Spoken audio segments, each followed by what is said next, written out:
आज की वीडियो में हम देखने वाले हैं बॉड मास से रिलेटेड क्वेश्चन को। ठीक है, बॉड मास या फिर भी बॉड मास एग्जाम का पार्ट बनता ही बनता है और ये एग्जामिनर का मोस्ट इम्पोर्टेंट टॉपिक होता है। यहाँ पे मैं आपको बता दूं वी का मतलब क्या होता है। तो वी का मतलब होता है विनिक्यूलम। ठीक है, वी का मतलब होता है विनिक्यूलम। हिंदी में इसको बोलते हैं बारंबारता। बारंबारता बोला जाता है हिंदी में इसे। बी का मतलब होता है ब्रैकेट या फिर कोष्टक। ठीक है, आपको पता ही होगा ये। ओ का मतलब होता है ऑफ या फिर प्रतिशत और डी का मतलब होता है डिवीजन या फिर भाग। एम का मतलब होता है मल्टीप्लिकेशन या फिर गुणा और एडिशन और सब्ट्रैक्शन में से कोई भी चीज पहले की जा सकती है। तो ये होता है तरीका। सबसे पहले क्या सॉल्व किया जाता है, तो सबसे पहले सॉल्व किया जाता है बारंबारता को। सबसे पहले सॉल्व करते हैं। कोई भी अगर क्वेश्चन है और बारंबारता उसमें दे दी गई है तो सबसे पहले सॉल्व किया जाएगा बारंबारता को। फिर उसके बाद ब्रैकेट को सॉल्व किया जाएगा। फिर उसके बाद प्रतिशत को सॉल्व किया जाएगा। फिर उसके बाद सॉल्व किया जाता है भाग को, उसके बाद गुणा को, उसके बाद जोड़ और घटाना में से कोई भी चीज पहले की जा सकती है। तो आज के इस वीडियो में हम सिर्फ पहला पॉइंट देखने वाले हैं कि बारंबारता को कैसे सॉल्व करते हैं। ठीक है, तो आज हम देखेंगे बारंबारता से रिलेटेड क्वेश्चन। अब मान लीजिए हम बारंबारता से रिलेटेड एक क्वेश्चन ले लेते हैं। सबसे पहले बारंबारता को प्रदर्शित कैसे किया जाता है प्रश्न में। मान लीजिए प्रश्न आ गया और वहां पे बारंबारता तो दे दी गई है, तो आप उसको जानेंगे कैसे कि बारंबारता दे दी गई है।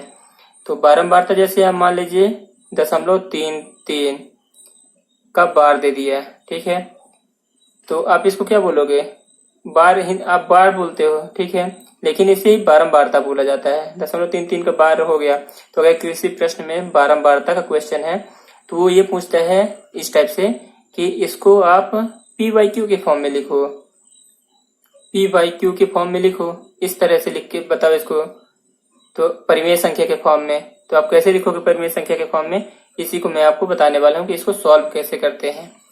तो मैं इसमें दो तरीके बताऊंगा। सबसे पहला मैं आपको कन्वेंशनल तरीका बताऊंगा कि आप पूरी तरह से अगर आपको कुछ नहीं आता है तो आप कैसे सॉल्व करो।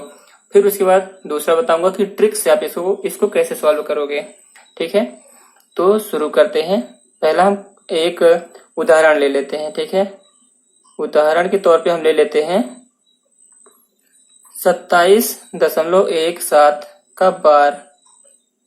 इसको P/Q के फॉर्म में लिख के बताओ कि क्या होगा। तो आप ऐसे बोल सकते हो कि अगर 10/3 है तो ये आप इसको कितना लिखोगे दशमलव में, तो ये 3.33333, तो ये तो चलता ही जाएगा, है ना, ये कभी खत्म नहीं होने वाले। तो सिर्फ यही है कि इसको ऐसे लिख के दिखाओ।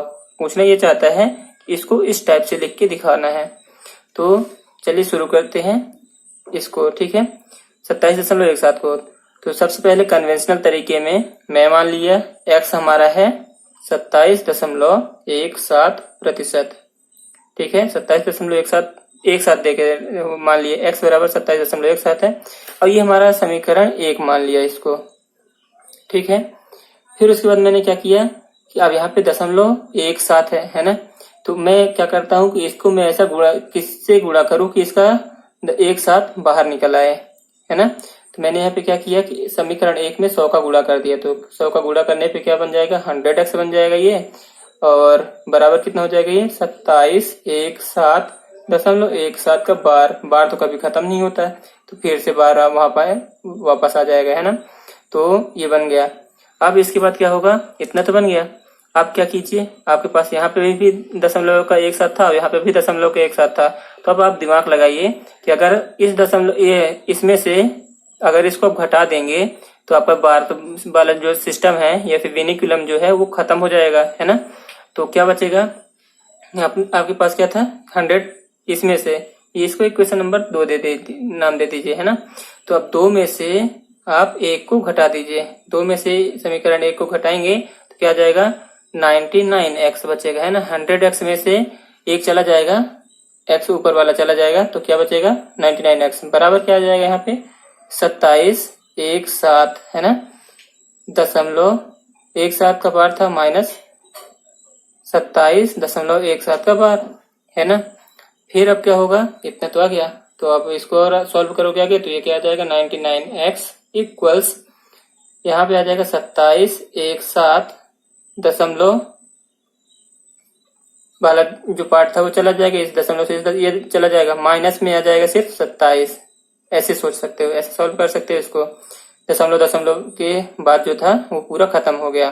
तो अब क्या बचा, x बराबर कितना हो गया 2717 माइनस 27 भाग में 99। ठीक है, तो यहां से आप ट्रिक बना सकते हो। अब आपके लिए ट्रिक बन गई।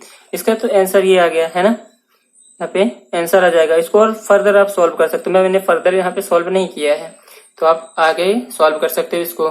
लेकिन अभी इसको मैं ट्रिक बता दूंगा, अभी ये ट्रिक क्या होगी। ठीक है, तो यहाँ से आप सोच सकते हो ट्रिक क्या बनी होगी। तो ट्रिक ये हो गई कि ये क्या था 27.17 का बार था, है ना। तो अब ट्रिक क्या बनती है कि अगर इसको आप p बाई क्यू की फॉर्म में लिखना है तो आप क्या करोगे, पहले पूरी नंबर जितना है उसको एक साथ लिख दो, 27 एक साथ, है ना। पूरा मैंने लिख दिया। माइनस में क्या कर दिया, जो दशमलव के पहले नंबर था, या फिर ऐसे सोचो कि जो बार वाला था या फिर बारंबारता जिसमें चढ़ी थी उसको छोड़ के पूरा नंबर आपको लिख देना है बिना दशमलव के। तो यहाँ पे क्या आ गया 27 आ गया। भाग में क्या करना है आपको कि जितने नंबर पे बारंबारता चढ़ी हुई है ना, बार लगा हुआ है जितने भी नंबर पे, उतने आपको 9 लिख देने हैं। तो यहाँ पे कितने में नंबर में था, 2 नंबर पे, 1 और 7 में था, तो यहाँ पे मैंने 2 नंबर पे क्या लगा दिया, 2 9 लगा दिए। और अगर उसके पहले और भी नंबर होते यहाँ पे तो मैं वहां पे 0 लगाता, लेकिन अभी कोई नंबर नहीं है, तो वो आगे वाले एग्जाम्पल में हम देखेंगे। तो इसका आंसर ये आ जाएगा। ये ट्रिक हो गई, है ना। अब दूसरा भी एक और क्वेश्चन देख लेते हैं, वहां से उसके लिए भी एक ट्रिक बना लेंगे। तो हमारा क्वेश्चन नंबर 2 हो जाता है। 2 है क्वेश्चन, सेकंड क्वेश्चन है कि 27.217 का बार, ठीक है, इसको पी बाई क्यू की फॉर्म में क्या होगा, कितना लिखोगे, है ना। तो अब देख लो यहाँ पे क्या है, एक साथ में बार लगा है, लेकिन दशमलव के बाद में 2 पर बार नहीं लगा है, 1 और 7 पर बार लगा है सिर्फ। तो 1 और 7 की बारंबारता हो रही है। ठीक है, तो अब आप इसको कैसे सॉल्व करोगे, तो सबसे पहले हम कन्वेंशनल से सॉल्व करते हैं। तो पहले कन्वेंशनल से सॉल्व किए, तो इसको x हमने मान लिया, x बराबर क्या हो गया 27.217 का बार। फिर क्या किया, अब मैं सोचता हूँ कि पहले जो बारंबारता वाला है वो अलग हो जाए, तो मैंने इसमें क्या किया 10 का गुणा कर दिया। तो 10x बराबर क्या हो गया 27.272.17 का बार, ये आ गया। अब मैं क्या किया, इसको इक्वेशन नंबर 1 दे दिया। फिर क्या करूंगा, अब मुझे इस एक साथ को बारंबारता को खत्म करनी है, तो मैं इस इक्वेशन नंबर 1 में 100 का गुणा कर देता हूँ।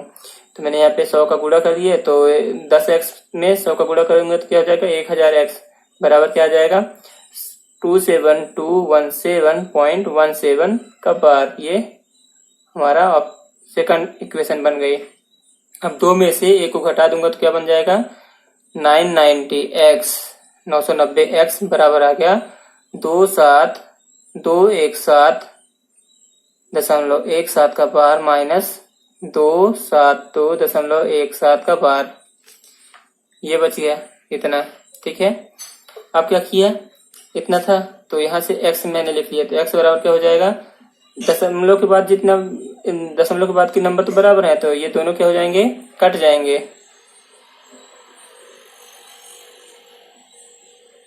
तो इधर से ये और ये कट जाएगा दोनों एक साथ। तो अब क्या बचेगा 272.17.272, है ना। भाग में कितना आ गया, भाग में आ जाएगा 990। तो यहाँ से आप ट्रिक बना सकते हो। अब इसको आगे आप सॉल्व कर सकते हो। ठीक है, अब यहाँ पे मैंने ट्रिक बनाई है इसके लिए। ट्रिक क्या होती है हमारी, तो ट्रिक देख लेते हैं। ट्रिक हो गई कि अगर क्वेश्चन में इस टाइप से पूछे,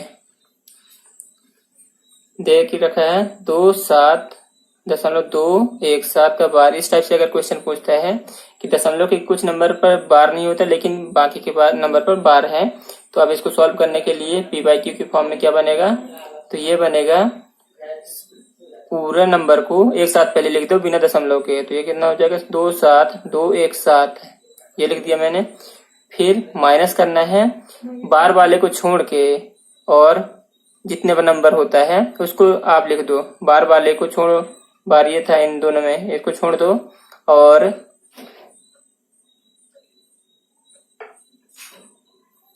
तो क्या होगा, बार वाले को छोड़ दो और उसके बाद जितने भी नंबर है उसको आप एक साथ लिख दो, तो कितना बचेगा 272। अब भाग में क्या करो, जितने नंबर पर बार लगाओ उतने 9 लगाओ नीचे, ठीक है। और उसके बाद आपको 0 लगाना पड़ेगा। 0 इसलिए कि दशमलव के बाद जितने भी नंबर होते हैं उतने नीचे नंबर होने चाहिए, ठीक है। तो यहाँ पे 2 पे तो बार नहीं लगा था, तो इसलिए यहाँ पे 0 आ जाएगा। अगर यहाँ पे एक और नंबर होता तो यहाँ पे एक और 0 आ जाता। तो इस टाइप से आप सॉल्व करोगे। आई होप कि आपको समझ आ गया होगा। मैंने ये बहुत ही अच्छे से कोशिश की है कि आपको समझ में आ जाए। अगर अभी भी समझ में नहीं आया है तो आप मुझे कमेंट बॉक्स में कमेंट कर सकते हैं, मैं फिर से समझाने की कोशिश करूंगा।